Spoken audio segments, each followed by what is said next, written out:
From humble beginnings, John DeLorean dreamed of a future in the automotive world, nurtured by the gritty streets of Detroit. His passion for cars was as robust as the steel industry that shaped his early life. He would rise, fueled by ambition and an unparalleled knack for design, to become a central figure in the golden age of American automobiles. However, even the most glittering dreams can tarnish. DeLorean's star, once so bright, would fade amidst a cloud of controversy and disillusionment.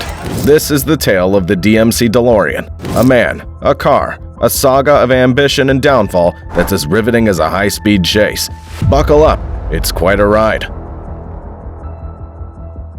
In the gritty cityscape of Detroit, 1925, a certain star was born to a Romanian father and a Hungarian mother. His name, John Zachary DeLorean. No, he wasn't dropped to Earth in a fiery meteor or blessed by a time-traveling wizard. But his story, much like the iconic car that would later bear his name, is equally extraordinary. John's father, Zachary, was a laborer in the industrial mills, a man of steel and sweat. Before John was even old enough to kick a football, Zachary pivoted careers, becoming a union organizer at the Ford Motor Company factory. John's mother, Catherine, brought home the bread by working at Carboly Products division of General Electric, navigating a world of wires and machines and the American dream.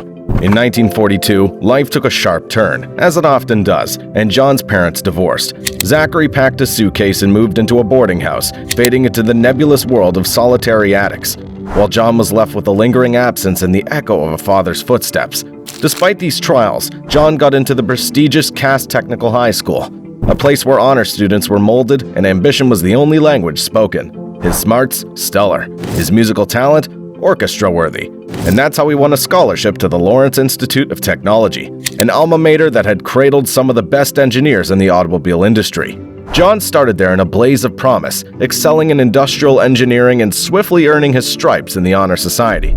But then, like a thunderclap, World War II intervened. John was drafted into the American Army, serving his country for 3 years before being honorably discharged. Returning home, he found his family teetering on the edge of financial crisis. But did he cower? No. John rolled up his sleeves, juggled part-time work as a draftsman for the Public Lighting Commission, and carried his family through the storm, all while finishing his studies. As he juggled college and work at Chrysler and a local body shop, John earned his Bachelor of Science degree in Industrial Engineering in 1948. Then, taking an unexpected detour, he became a life insurance salesman for 10 months, not for the love of premiums or policies, but to fine-tune his communication skills. A novel approach indeed. A friend then nudged him towards Chrysler, which ran a postgraduate facility, the Chrysler Institute of Engineering. There, he gained real-world experience while polishing his education. By 1952, John walked out with a master's degree in automotive engineering, a new place on Chrysler's engineering team, and a twinkle in his eyes that promised nothing short of brilliance. What happened next? Well, stay with us as we delve into the riveting roller coaster ride that was John DeLorean's career. Prepare to strap in and hit 88 miles per hour, because when this story gets going, you're gonna see some serious stuff. In an industry where shiny chrome and roaring engines are the name of the game, John DeLorean was more than ready to step up to the plate. After a fruitful stint with Chrysler, he was wooed by the Packard Motor Company with an offer that was the equivalent of dangling a gleaming set of keys to a luxury coupe. $14,000. Or in today's terms, an eye-popping $141,794. The post-war automotive market was a turbulent sea, and Packard was a ship in the storm, facing financial difficulties that threatened to run it aground. Yet the company clung to its roots, producing luxury cars that shimmered like stars in the gloomy economic night. It was here, in the sleek lines and glossy veneers of Packard's automobiles, that DeLorean's attention to engineering detail truly flourished. Within 4 years, he found himself walking in the footsteps of his predecessor as the head of research and development. Then, in a twist that could make a car commercial blush, DeLorean received a call from Oliver K. Kelly, Vice President of Engineering at General Motors, a man DeLorean held in high esteem. Kelly's offer was as generous as it was enticing. He offered DeLorean his pick of a job in any of GM's 5 divisions. DeLorean chose Pontiac, and in a flash, he became the division's golden boy. By 1963, DeLorean was rolling out the Pontiac GTO, a car so iconic it could make an automobile's enthusiast heart rev just at the mention of its name.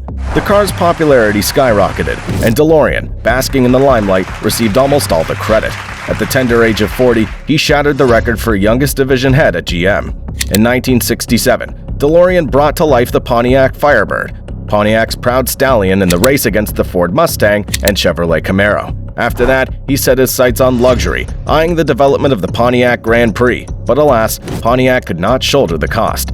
Never one to be deterred, DeLorean convinced Pete Estes, his old boss and Chevrolet's head honcho, to split the bill, securing a one-year exclusivity for Pontiac before Chevrolet released the 1970 Monte Carlo. Under DeLorean's steady hand, Pontiac remained profitable even as General Motors experienced a dip in revenue. This led GM to promote him in 1969 to head up Chevrolet, the company's crown jewel. By 1971, Chevrolet was on a roll with record sales that rivaled those of the entire Ford Motor Company.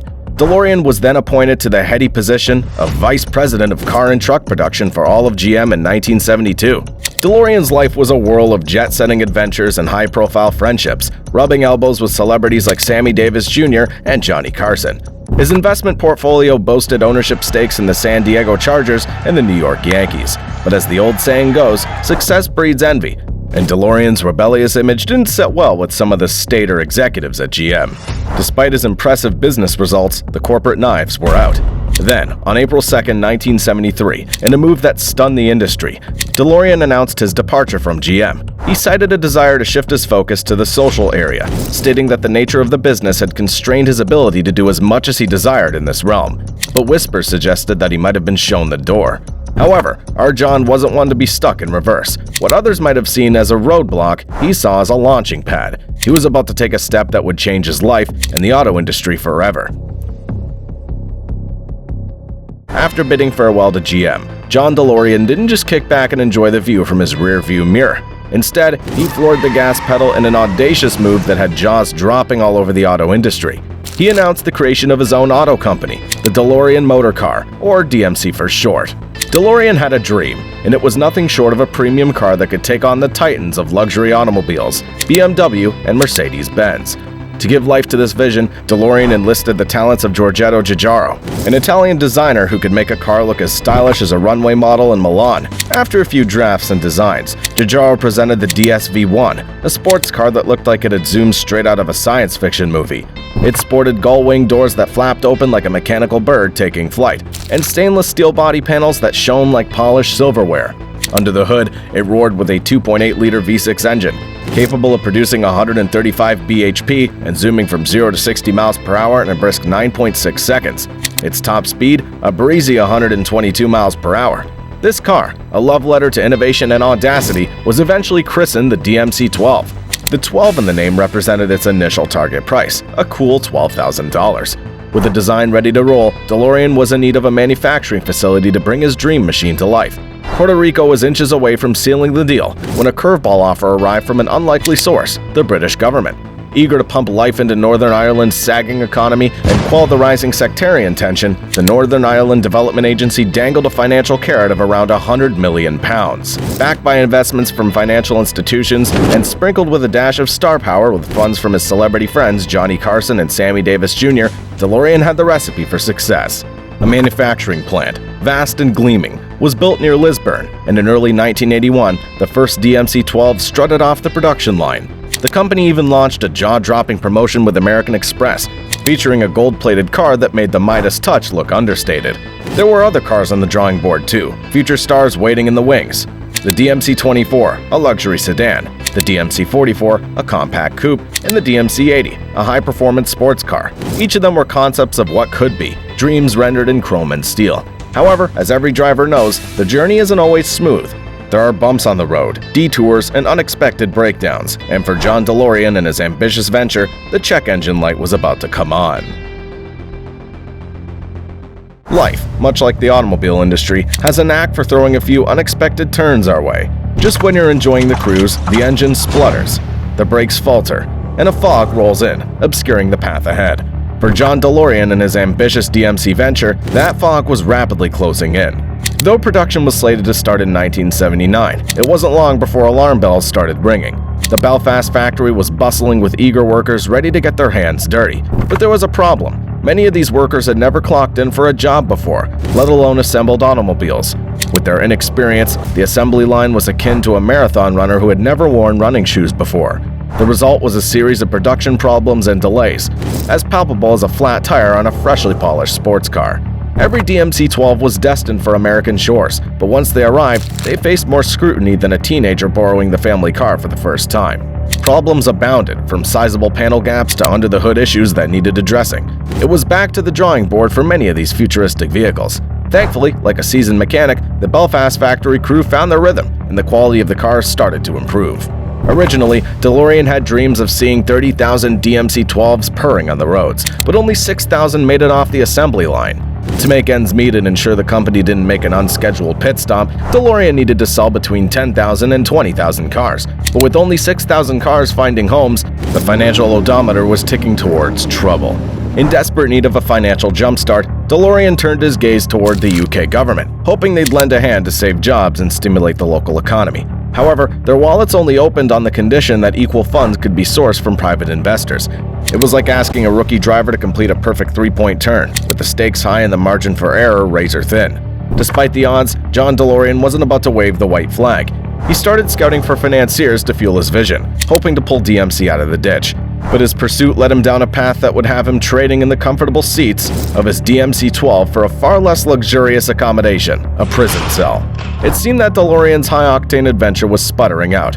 The DMC-12 was struggling with its own share of mechanical maladies, the company's bank balance was flashing red, and the hunt for funding proved as elusive as a rare car part. But as every car enthusiast knows, the story of a car is never just about its mechanics. It's about the journey it takes, the road it travels, and the memories it leaves behind.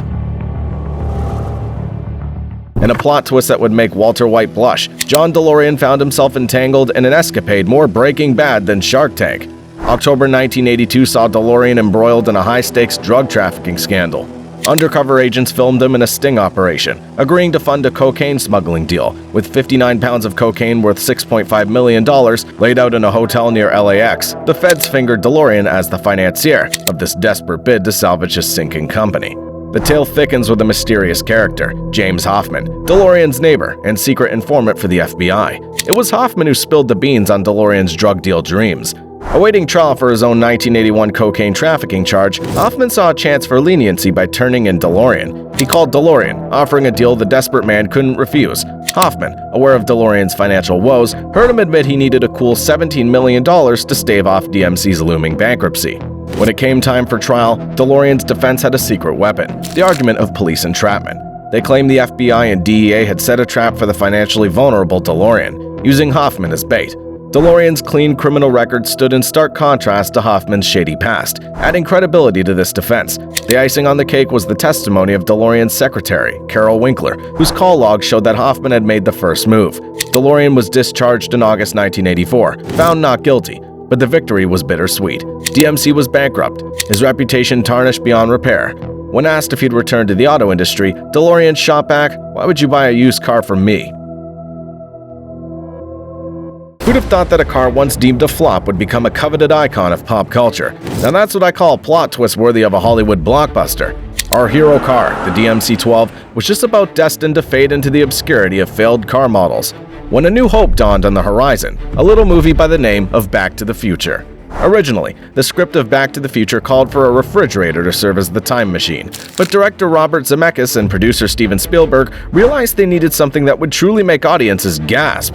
They needed a car that could convincingly double as a time machine, something truly out of this world. And that's when they stumbled upon the DeLorean DMC-12. Its gull-wing doors, stainless steel body, and futuristic design were just the ticket.